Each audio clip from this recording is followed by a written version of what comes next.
कल पेशावर में पहली मरतबा पाकिस्तान की तारीख में पहली मरतबा पुलिस ने एहतजाज किया।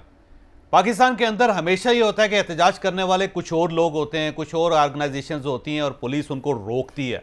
आपने हमेशा देखा होगा कि जब जुलूस निकलते हैं, जलसे होते हैं, कोई एहतजाजी बाहर निकलते हैं और नारे लगाते हैं, फिर वो सड़कें क्रॉस करते हैं, वो सड़कों को ऊपर धरना देते हैं, वो गाड़ियां जलाने की कोशिश करते हैं, वो अमलाक के ऊपर हमला करने की कोशिश करते हैं। तो एक ही शील्ड होती है दरमियान में, जो अमलाक को बचाती है, जो लोगों की प्रॉपर्टी को बचाती है, जो लोगों की गाड़ियों को बचाती है, जो लोगों की जान को बचाती है, उस शील्ड का नाम पुलिस होती है।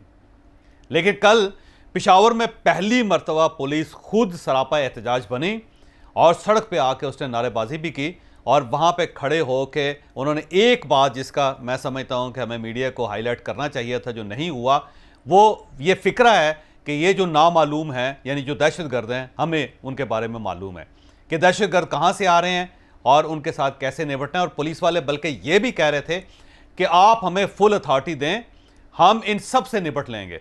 तो ये एक तो उनकी तरफ से मुतालबा है। और दूसरा, पुलिस के अंदर एक खबर गर्दिश कर रही है पेशावर के अंदर, खैबर पख्तूनख्वा के अंदर, कि हम आज के बाद किसी वीआईपी को सिक्योरिटी नहीं देंगे। यानी हो नहीं सकता कि गवर्नमेंट बने और किसी वजीर को कोई पुलिस प्रोटोकॉल दे या सिक्योरिटी दे, या चीफ मिनिस्टर को प्रोटोकॉल दे या उसको सिक्योरिटी दे, या गवर्नर साहब को कुछ सिक्योरिटी दी जाए या प्रोटोकॉल दिया जाए।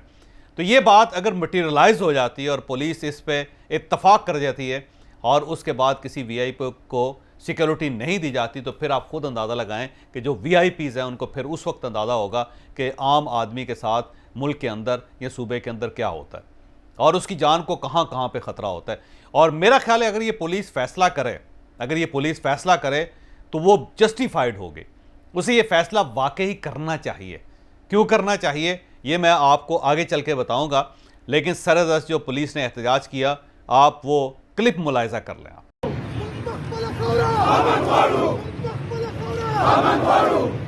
ये जो नामालूम है, ये हमें मालूम है। ये जो नामालूम है, ये हमें मालूम है। ये जो नामालूम है, ये हमें मालूम है।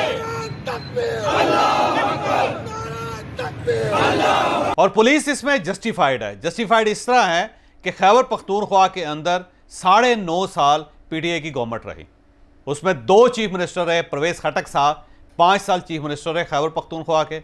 उसके बाद महमूद खान साहब 4.5 साल वो खैबर पख्तूनख्वा के चीफ मिनिस्टर रहे। और इसके साथ साथ अगर हम दोनों की कैबिनेट्स को देखें तो 132 लोग कैबिनेट का हिस्सा रहे, पिछली कैबिनेट भी और इस कैबिनेट को भी अगर हम शामिल करें। फिर इसके साथ साथ खैबर पख्तूनख्वा से एमएनएस भी इलेक्ट हुए, सेनेटर्स भी इलेक्ट हुए, और वहाँ से असद कैसर साहब इस्लामाबाद के अंदर आके वो कौमी असम्बली के स्पीकर भी बने, और उनमें से मुराद सईद साहब आके यहाँ मिनिस्टर भी बने।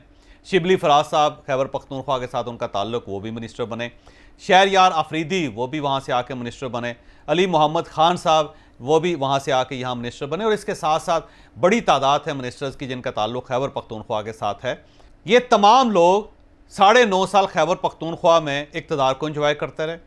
पुलिस इनकी हिफाजत करती रही, रात के वक्त इनके घरों की हिफाजत करती रही, इनके बच्चों को स्कूल छोड़ के आती रही, इनके बच्चों को स्कूल से वापस लाती रही, इनकी बेगमात को शॉपिंग के लिए ले जाती रही, फिर इनको घर पे लेके जाती रही, इनको ऑफिस ले जाती रही, और फिर जब ये सूबे से बाहर जाना चाहते थे तो उस वक्त भी पुलिस इस कार्ट में जाते थे। और इसके साथ साथ जब भी इमरान खान साहब ने एहतजाज की कॉल दी तो इसी पुलिस ऑफिसर्स ने, इन्हीं पुलिस एहलकारों ने इनके काफिलों को खैबर पख्तूनख्वा से ला के इस्लामाबाद तक पहुँचाया और इनकी हिफाजत भी की। लेकिन जब यह वाक़या पेश आया मस्जिद के ऊपर खुदकुश हमले का, तो उसके बाद खैबर पख्तूनख्वा में पीटीआई का एक भी शख्स, ख्वा उसका ताल्लुक सेनेट ऑफ पाकिस्तान के साथ हो, उसका ताल्लुक कौमी असम्बली के साथ हो, उसका ताल्लुक सूबाई असम्बली के साथ हो, वो मिनिस्टर रहा हो या वो चीफ मिनिस्टर रहा हो, वो इज़हार ताज़ियत के लिए पुलिस लाइन्स नहीं गया, उसने पुलिस के जनाजे नहीं उठाए, वो पुलिस के पास उनके आंसू पूछने के लिए नहीं गए, बल्कि खैबर पख्तूनख्वा में महमूद खान या परवेज खटक साहब को होने के बजाय ये सारे लोग ज़मान पार्क लाहौर में इमरान खान साहब के पास बैठे रहे और वहाँ जाके वो ठट्ठा लगाते रहे, वहाँ पे वो स्ट्रेटजी बनाते रहे कि आने वाले इलेक्शंस में हमने क्या करना है, हमने वफाकी हुकूमत को कैसे गिराना है, हमने इस्टेब्लिशमेंट को कैसे पुश करना है। तो उधर ये ज़मान पार्क के अंदर ये प्लानिंग होती रही, जबकि यहाँ पे 101 लोग पेशावर के अंदर शहीद हो गए थे और 237 लोग ज़ख्मी पड़े हुए हैं। लेकिन ना इनके जनाजों को कंधा देने के लिए आए, ना ही उनके साथ ताज़ियत करने के लिए आए, और किसी ने कैमरों के सामने खड़े होकर इजहार यकजहती नहीं किया। चलें, इजहार यकजहती तो आप साइड पर रखिए। कल रात लाहौर के अंदर ज़मान पार्क के सामने एक रक्सो सुरूद की महफिल सजाई गई और उसके अंदर पश्तो गाने लगा के सारे जो लोग वहाँ पे हैं, यकीनन उसके अंदर पंजाब के लोग भी होंगे, लेकिन खैबर पख्तूनख्वा के लोग ज़्यादा उसमें शामिल मुझे नज़र आते हैं, क्योंकि जो रक्स है वो बेसिकली पठान या खैबर पख्तूनख्वा का रक्स है, कबायली रक्स है। उसके ऊपर वहाँ पे गाने चलता रहे और डांस चलता रहा, आप देख ही रहे होंगे। और ये जो डांस है, उसके बाद पीटीआई ने ये प्ली ली कि ये पुराना कोई डांस है, उसका क्लिप चल गया, जबकि ऐसा नहीं है। ये डांस सबसे पहले पीटीआई लाहौर की वेबसाइट पे, उनके अपने पेज पे अपलोड किया गया था और उसमें कहा गया था कि इमरान खान साहब के घर के सामने देखे क्या समा है, और रात को हमने दिन में कन्वर्ट कर दिया और लोग खुश हैं। लोग इस बात पे भी खुश हैं कि इमरान खान साहब सेहतमंद हो रहे हैं या सेहतयाब हो रहे हैं या उनका प्लस्तर उतर रहा है। तो एक साइड पे आपके सूबे में जहां आपने 9.5 साल हुकूमत की, वहां पे आपका कोई वजीर, कोई स्पीकर, कोई चीफ मिनिस्टर वहां लोगों के आंसू पूछने के लिए या पुलिस से इज़हार ताज़ियत के लिए नहीं जा रहा, और वहां जाने के बजाय वो लाहौर बैठे हुए हैं। और उसके साथ साथ लाहौर में ज़मान पार्क के सामने आपने रक्स व सुरूद की महफिल भी सजा ली, वहाँ पे गाने भी चल रहे हैं और डांस भी चल रहे हैं। तो इससे आप अंदाज़ा लगाएं कि बेसिकली मेंटेलिटी क्या है पीटीआई की। और यहाँ पे मैं सिर्फ पीटीआई को मुर्द इल्ज़ाम नहीं ठहराऊंगा। पहली बात तो ये कि हमारे लिए बड़ा आसान काम होता है कि हम हर काम पीटीआई के खाते में डाल दें या इमरान खान साहब के खाते में डाल दें, ये इंतहाई संगदिलाना है। और आप देखिए कि कौमी असम्बली का इजलास चल रहा है इस वक्त, और ये इजलास किस इशू पे बुलाया गया है? ये पेशावर के वाक़े पे बुलाया गया है और कल इसका दूसरा दिन था। लेकिन पीडीएम की हुकूमत और कौमी असम्बली की संजीदगी का आलम यह था कि कल ईवान के अंदर सिर्फ 26 लोग थे, 26 MNS थे, जबकि कोरम पूरा करने के लिए भी 86 लोग चाहिए होते हैं।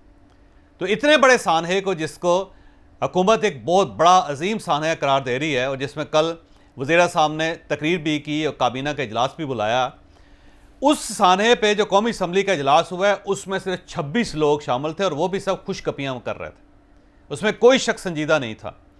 और जबकि कौमी असम्बली का कोरम पूरा करने के लिए भी आपको 86 अरकान चाहिए होते हैं, तो 86 अरकान भी इस अजीम सानहे पे बात करने के लिए कौमी असम्बली में मौजूद नहीं थे। और इसके साथ साथ भावलपुर में मरीम नवाज साहिबा का पहला जलसा था या पहली जो पार्टी मीटिंग थी, उस फंक्शन में भी पार्टी तराने बजाए गए, म्यूज़िक बजाया गया और सब खुशकपियों में मसरूफ़ नज़र आए। और आप स्टेज के ऊपर अगर तस्वीर देखें सबकी, तो सब लोग हंस रहे थे। यानी एक वाक़या, इंतहाई खौफनाक वाक़या, जिसमें 101 लाशें अभी दफन भी नहीं हुई और 227 लोग हस्पतालों में पड़े हुए हैं। और आप कन्वेंशन कर रहे हैं, कन्वेंशन ज़रूर करें, भावलपुर में करना चाहिए आपको, लेकिन वहाँ पे आप ठट्ठा लगा रहे हैं, वहाँ पे आप हंस रहे हैं, वहाँ पे आप मुस्कुरा रहे हैं और वहाँ पे आपके गाने चल रहे हैं। और वो पार्टी जो 9.5 साल खैबर पख्तूनख्वा में इक़्तिदार को इंजॉय करती रही, उनके लीडर के घर के सामने भी गाने चल रहे हैं और रक्स चल रहा है। और कौमी असम्बली जो पूरे पाकिस्तान की अमीन है, जो आइन की भी सबसे बड़ी मुहाफ़िज़ है, वहाँ सिर्फ 26 लोग इस सदमे का सोग मनाने के लिए पहुँचे और कोरम पूरा करने के लिए भी 86 लोग चाहिए। तो अब अगर आप इस संजीदगी को अंदाज़ा लगाएं, इस रवैये का अंदाज़ा लगाएं, तो फिर आपको पाकिस्तान का मुस्तकबिल दीवार पर लिखा हुआ नज़र आता है। यानी जिस कौम को सदमे भी, सानहे भी ठीक ना कर सकें या उनकी आंखें ना खोल सके, उस मुल्क का क्या फ्यूचर होगा, क्या मुस्तकबिल होगा। लिहाजा आज अगर खैबर पख्तूनख्वा की पुलिस ये फैसला करती है कि हम आज के बाद किसी VIP को प्रोटोकॉल नहीं देंगे, सिक्योरिटी नहीं देंगे, तो मेरा ख्याल है पुलिस ये ठीक फैसला करेगी और ये होना चाहिए। यानी पुलिस आपके घरों की हिफाजत करे, आप रात को सोए रहें, वो बाहर बैठे रहें, वो सर्दियों में, गर्मियों में अपने घर से खाना ला के आपके घरों के सामने बैठ के खाएं और आपकी हिफाजत करते रहें, आपके पीछे दौड़ते रहें। और जब उनके ऊपर बुरा वक्त आए, आपकी पॉलिसियों की वजह से बुरा वक्त आए वो भी, तो उसके बाद आपके पास इतना टाइम भी ना हो कि आप उनके कंधों पे हाथ रख सकें, उनके आंसू पूछ सकें, तो फिर पुलिस ये नहीं करेगी तो क्या करेगी? एक सवाल है आपके पास। और फिर इसके साथ साथ अब वीलाग के आखिर में कल इंकशाफ हुआ। सबसे पहले राजा रियाज साहब ने इंकशाफ किया, फिर मुफ्ती अब्दुल शकूर साहब ने इंकशाफ किया, फिर प्राइम मिनिस्टर साहब ने इंकशाफ किया कि KPK के अंदर PTI की गवर्नमेंट को 417 अरब रुपये दिए गए थे सिक्योरिटी के लिए। पुलिस के लिए, बेटर पुलिस के लिए, बेटर सिक्योरिटी के लिए। और अब ये सवाल उठ रहा है कि वो 417 अरब रुपए कहाँ हैं कि जब पुलिस या सिविल एडमिनिस्ट्रेशन या गवर्नमेंट पुलिस लाइन्स की हिफाजत नहीं कर सकी। पुलिस के अंदर जहाँ पे 3000 लोग एहलकार वहाँ पे मौजूद थे, वहाँ पे दहशतगर्द पहुँच गया, तो इसका मतलब ये हो कि 417 अरब रुपये फिर कहाँ लगे। तो ये एक सवाल है, ये एक हिसाब है जो मेरा ख्याल है KPK की गवर्नमेंट से पूछना चाहिए, और उस गवर्नमेंट से ज़रूर पूछना चाहिए जो 9.5 साल इस सूबे के इक़्तिदार को इंजॉय करती हुई।